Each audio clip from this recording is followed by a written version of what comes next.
செந்தமிழ்நாட்டின் சிறப்பை புரட்சிக் கவிஞன் பாரதி எடுத்துச் சொல்லும்போது, வேதம் நிறைந்த தமிழ்நாடு, உயர் வீரம் செறிந்த தமிழ்நாடு, நல்ல காதல் புரியும் அறம்பெயர் போல் இளங்கன்னியர் சூழ்ந்த தமிழ்நாடு என்று கூறியுள்ளார்.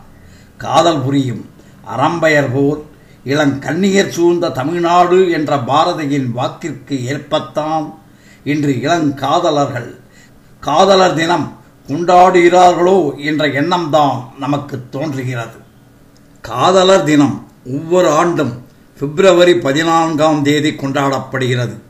இது ஒருவர் மீது ஒருவருக்குள்ள அன்பை தெரிவிக்கும் வெளிப்பாடாகவே கருதப்படுகிறது. இந்த தினம் கிறிஸ்துவ துறவி செயின்ட் வாலண்டைன் என்பவரின் நினைவாகவே கொண்டாடுகிறார்கள்.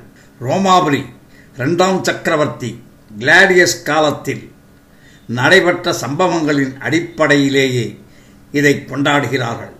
மன்னர் கிளாடியஸ் தனது ஆட்சி காலத்தில் எல்லா திருமணங்களுக்கும் தடை விதித்து இளைஞர்கள் காதலை மறந்து தனது போர்ப்படையிலே சேர வேண்டும் என்று உத்தரவிட்டார்.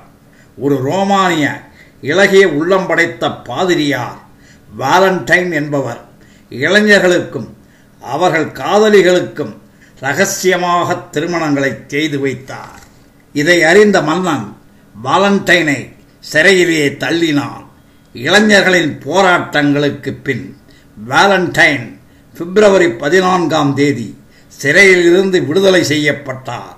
அவரது மறைவுக்கு பின் காதலர்கள் தங்களுக்கு வாழ்வளித்த வாலண்டைன் நினைவு தினத்தை பிப்ரவரி 14ஆம் தேதி காதலர் தினமாக கொண்டாடுகிறார்கள். தற்போது அந்த நாட்களில் காதலர் ஒருவருக்கொருவர் பரிசுகளை தந்து தங்கள் காதலை தெரிவித்துக் கொள்கிறார்கள்.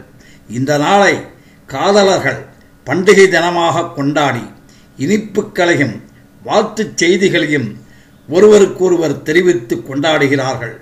பிப்ரவரி மாதம் தொடங்கிய உடனேயே காதலர்கள் தங்கள் காதலர் தினத்தை சிறப்பாக கொண்டாடி மகிழ திட்டம் போடுகிறார்கள்.